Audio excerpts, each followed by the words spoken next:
Alexis Nunes alongside Mark Ogden, hoping Augie can provide some much needed knowledge on a breaking story, Augie, that we learned earlier on today. And of course, a lot of people are talking about it, at least here in the UK, because it does involve two Premier League clubs, Manchester United and Liverpool, once again reportedly have started talks or have been asked to be involved in talks to form some sort of European Premier League. Now, what this will mean for the Champions League, we will find out in a bit. But what exactly is the deal here?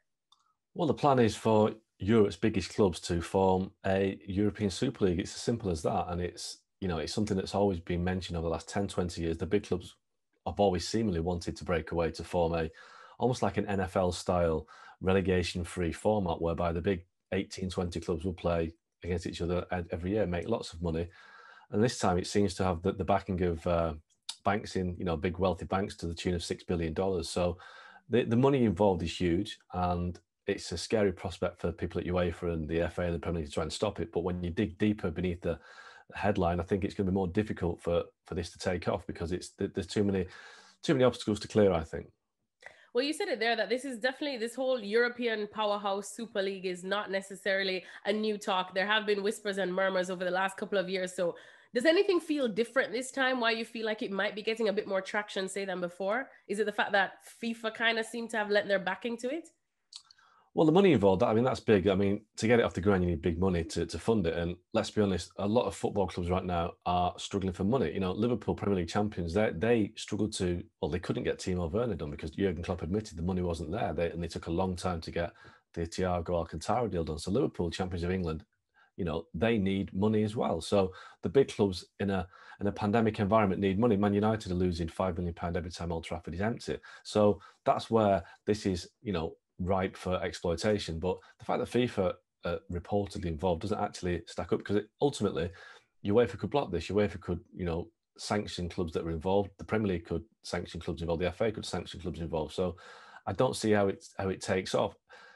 What I think will happen is that this will be kind of a vehicle for the big clubs to say to UEFA, look, this money's on the table. We want greater influence, greater power, greater share of the pie. The Champions League is set to be planned again for the 24-27 season. So those negotiations are about to start. So the big clubs think, well, hang on a minute, we're getting offered this money elsewhere. So UEFA need to give us more money, greater say. I think that's what it'll be. It's a power play by the big clubs, and it's an opportunistic time for it to happen with the Champions League midweek happening right now. Champions League's on the agenda. The big clubs want more of a slice of the pie.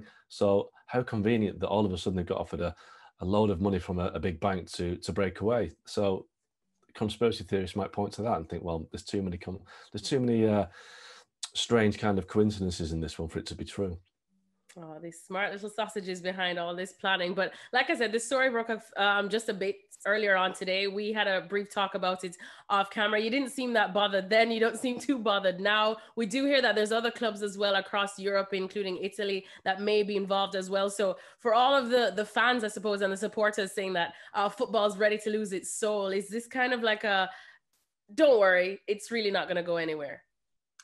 Look, I do think the big clubs will always chip away to get more influence and more money. And I think that's what will probably happen with this, that they will get greater influence. The European Club Association, the ECA, is set up just for that very thing. But I think it's interesting also to look at where this story broke and who broke it. It was on Sky News by their city reporter who's got a good reputation for breaking stories involving financial stories, banking stories.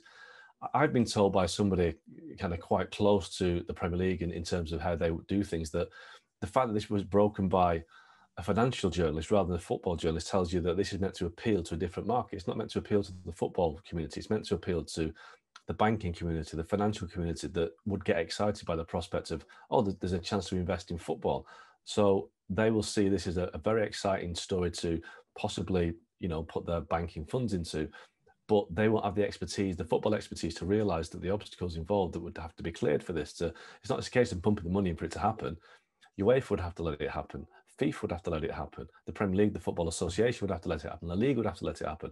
We've seen that La Liga's chief exec, Javier Tebas, has dismissed it out of hand tonight as it has been a terrible idea. So already the people that you need to okay this and give it the green light are running away from it. So it's not quite as straightforward as it seems of investing money and getting away with it. So that's why I think that it's been broken by people familiar with the financial world because it's meant to appeal to those people rather than the clubs involved.